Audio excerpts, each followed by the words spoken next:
शिव पार्वती तथा उनकी बारात की विदाई। भगवान शिव का समस्त देवताओं को विदा करके कैलाश पर रहना और पार्वती खंड के श्रवण की महिमा। ब्रह्मा जी कहते हैं, नारद, ब्राह्मणी ने देवी पार्वती को पतिव्रत धर्म की शिक्षा देने के पश्चात मेना को बुलाकर कहा, महारानी जी, अब अपनी पुत्री की यात्रा कराइए, इसे विदा कीजिए। तब बहुत अच्छा कहकर वे प्रेम के वशीभूत हो गईं। फिर धैर्य धारण करके उन्होंने काली को बुलाया और उसके वियोग के भय से व्याकुल हो वे बेटी को बारंबार गले लगाकर अत्यंत उच्च स्वर से रोने लगीं। फिर पार्वती भी करुणाजनक बात कहती हुई जोर जोर से रो पड़ी। मेना और शिवा दोनों ही विरह शोक से पीड़ित हो मूर्छित हो गईं। पार्वती के रोने से देवपत्नियां भी अपनी सुध बुध खो बैठी। सारी स्त्रियां वहां रोने लगी। वे सब की सब अचेत सी हो गईं। उस यात्रा के समय परम प्रभु साक्षात योगीश्वर शिव भी रो पड़े। फिर दूसरा कौन चुप रह सकता था। इसी समय अपने समस्त पुत्रों, मंत्रियों और उत्तम ब्राह्मणों के साथ हिमालय शीघ्र वहां आ पहुंचे और मोहवश अपनी बच्ची को हृदय से लगाकर रोने लगे। बेटी, तुम मुझे छोड़कर कहाँ चली जा रही हो? ऐसा कहकर सारे जगत को सूना मानते हुए वे बारंबार विलाप करने लगे। तब ज्ञानियों में श्रेष्ठ पुरोहित ने अन्य ब्राह्मणों के सहयोग से कृपा पूर्वक आध्यात्म विद्या का उपदेश देते हुए सबको सुखद रीति से समझाया। पार्वती ने भक्ति भाव से माता पिता तथा गुरु को प्रणाम किया। वे महामाया होकर भी लोकाचार वश बारंबार रो उठती थी। पार्वती के रोने से ही सब स्त्रियां रोने लगती थी। माता मेना तो बहुत रोईं, भौजाइयां भी रोने लगी। यही दशा भाइयों की थी। शिवा की माँ, भाभियां तथा अन्य युवतियां बारंबार रोदन करने लगी। भाई और पिता भी प्रेम और सौहार्दवश रोए बिना न रह सके। उस समय ब्राह्मणों ने मिलकर सबको आदरपूर्वक समझाया और यह सूचित किया कि यात्रा के लिए यही समय सबसे उत्तम तथा सुखद है। तब हिमालय और मेना ने विवेक पूर्वक धैर्य धारण करके शिवा के बैठने के लिए पालकी मंगवाई। ब्राह्मणों की पत्नियों ने शिवा को उस पर चढ़ाया और सब ने मिलकर आशीर्वाद दिया। पिता, माता और ब्राह्मणों ने भी अपनी शुभकामना प्रकट की। मेना और हिमालय ने पार्वती को ऐसे ऐसे सामान दिए जो महारानी के योग्य थे। नाना प्रकार के द्रव्यों की शुभ राशि भेंट की जो दूसरों के लिए परम दुर्लभ थी। शिवा ने समस्त गुरुजनों को, माता पिता को, पुरोहित और ब्राह्मणों को तथा भौजाइयों और दूसरी स्त्रियों को प्रणाम करके यात्रा की। पुत्रों सहित बुद्धिमान हिमाचल भी स्नेह के वशीभूत हो पीछे पीछे गए और उस स्थान पर पहुंचे जहां देवताओं सहित भगवान शिव प्रसन्नतापूर्वक प्रतीक्षा कर रहे थे। वहां सब लोग बड़े प्रेम और आनंद से परस्पर मिले। उन सब ने भगवान को प्रणाम किया और उनकी प्रशंसा करते हुए वे पुरी को लौट गए। तदनंतर कैलाश पहुंचकर भगवान शिव ने पार्वती से कहा, देवेश्वरी, तुम सदा से ही मेरी प्राण प्रिया हो। तुम्हें लीला पूर्वक इस बात की याद दिला रहा हूं। तुम्हें पूर्व जन्म की बातों का स्मरण है, अतः मेरे और अपने नित्य संबंध का यदि तुम्हें स्मरण हो तो बताओ।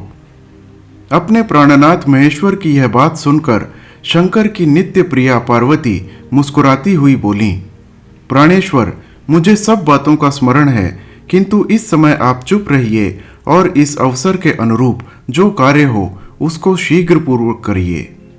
ब्रह्मा जी कहते हैं, नारद, प्रिया पार्वती के सैकड़ों सुधा धाराओं के समान मधुर वचन को सुनकर लोकाचार परायण भगवान विश्वनाथ बड़े प्रसन्न हुए। उन्होंने बहुत सी सामग्रियां एकत्र करके नारायण आदि देवताओं को भांति भांति की मनोहर भोज्य वस्तुएं खिलाईं। इसी तरह अपने विवाह में पधारे हुए दूसरे लोगों को भी भगवान शंकर ने प्रेम पूर्वक सुमधुर रस से युक्त नाना प्रकार का अन्न भोजन कराया। भोजन करने के पश्चात उन सब देवताओं ने नाना रत्नों से विभूषित हो अपनी स्त्रियों और सेवक गणों के साथ आकर प्रभु चंद्रशेखर को प्रणाम किया। फिर प्रिय वचनों द्वारा प्रसन्नता पूर्वक उनकी स्तुति एवं परिक्रमा करके शिव विवाह की प्रशंसा करते हुए वे सब लोग अपने अपने धाम को चले गए। मुने, साक्षात भगवान शिव ने लोकाचारवश भगवान विष्णु को और मुझको भी प्रणाम किया। ठीक उसी तरह जैसे वामन रूपधारी श्री हरि ने महर्षि कश्यप को नमस्कार किया था।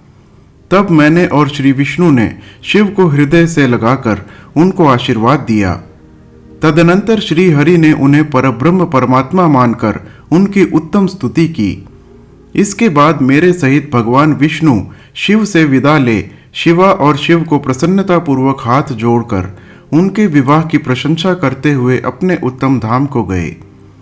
भगवान शिव भी पार्वती के साथ सानंद विहार करते हुए अपने निवासभूत कैलाश पर्वत पर रहने लगे। समस्त शिवगणों को इस विवाह से बड़ा सुख मिला। वे अत्यंत भक्तिपूर्वक शिवा और शिव की आराधना करने लगे। तात, इस प्रकार मैंने परम मंगलमय शिव विवाह का वर्णन किया। यह शोकनाशक, आनंददायक तथा धन और आयु की वृद्धि करने वाला है। जो पुरुष भगवान शिव और शिवा में मन लगाकर पवित्र हो, प्रतिदिन इस प्रसंग को सुनता अथवा नियम पूर्वक दूसरों को सुनाता है, वह शिवलोक प्राप्त कर लेता है। यह अद्भुत आख्यान कहा गया जो मंगल का आवास स्थान है। यह संपूर्ण विघ्नों को शांत करके समस्त रोगों का नाश करने वाला है। इसके द्वारा स्वर्ग, यश, आयु तथा पुत्र और पौत्रों की प्राप्ति होती है। यह संपूर्ण कामनाओं को पूर्ण करता, इस लोक में भोग देता और परलोक में मोक्ष प्रदान करता है। इस शुभ प्रसंग को सुनने से अपमृत्यु का शमन होता है और परम शांति की प्राप्ति होती है। यह समस्त दुष्स्वप्नों का नाशक तथा बुद्धि एवं विवेक आदि का साधक है। अपने शुभ की इच्छा रखने वाले लोगों को शिव संबंधी सभी उत्सवों में प्रसन्नता के साथ प्रयत्न पूर्वक इसका पाठ करना चाहिए। यह भगवान शिव को संतोष प्रदान करने वाला है।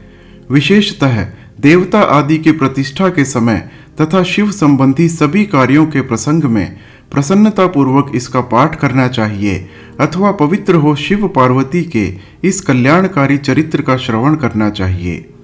ऐसा करने से समस्त कार्य सिद्ध होते हैं। यह सत्य है, सत्य है, इसमें संशय नहीं है। रुद्र संहिता का पार्वती खंड संपूर्ण।